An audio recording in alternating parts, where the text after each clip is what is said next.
Ben, con vista á preparación, bueno, a como se vai a levar a cabo o examen desta evaluación. Primeiro, o examen vaise levar a cabo en ordenadores físicos, ordenadores sobremesa ou portátiles que van a ter un sistema operativo Windows 11.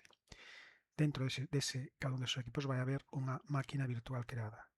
Con Oracle VirtualBox vai haber unha máquina que igual xa está arrancada cando vos cheguedes ou arrancamos no momento do examen. Esa máquina de VirtualBox vai a ser sobre un entorno Ubuntu. É o mesmo entorno do que estamos facendo cando nas prácticas que subín ao miña canal de YouTube, en meus vídeos que vos estou explicando, e que falei na clase, un Ubuntu. O usuario para entrar vai ser alumno ca contraseña abc123.coma, a de sempre. Vamos a entrar, punto e coma. Vamos a entrar. Cando entremos na máquina virtual, vamos a ter xa Docker instalado. Se vamos aquí a terminal e facemos Docker, xa vades ver, está en torno ao traballo, Docker, vale, usuario alumno co que estade xa ten permisos para ejecutar todo, non hai ningún problema de permisos. Aquí sabemos que hai containers algúns ejecutados. Se facemos Docker images, vemos que xa temos algunhas imaxes descargadas por se houvese problemas de conexión a internet. Temos a Ubuntu 24, Ubuntu 22 e Ubuntu 20, non vai facer falta outra. Entón, o entorno de traballo vai a ser esta máquina virtual, unha Ubuntu, a versión do Ubuntu na que estamos é a LSB, bueno, perdón, LSB é a 22, eso sábese con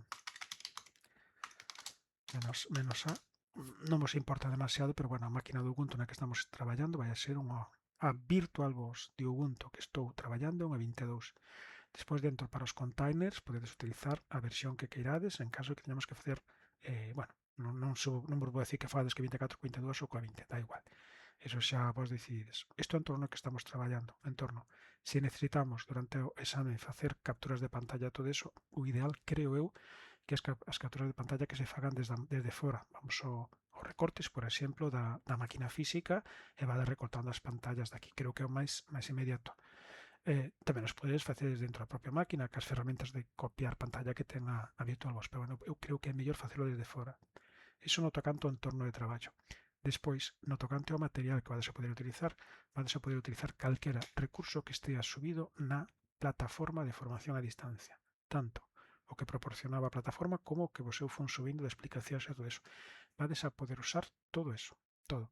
A idea, tal como xa vos puxen na instrucción, é que os PDFs que eu subín e os imprimibles que os teña xa descargados ao mellor no equipo. Se me dá tempo xa os teño descargados no equipo por se hai problemas de conexión a internet, pero vades a poder usar neste módulo única, exclusivamente, o que está subido na plataforma de formación a distancia. Os meus PDFs, os meus enlaces, etc. Calquera cousa ou calquera duda xa me decides. Venga, saúdos.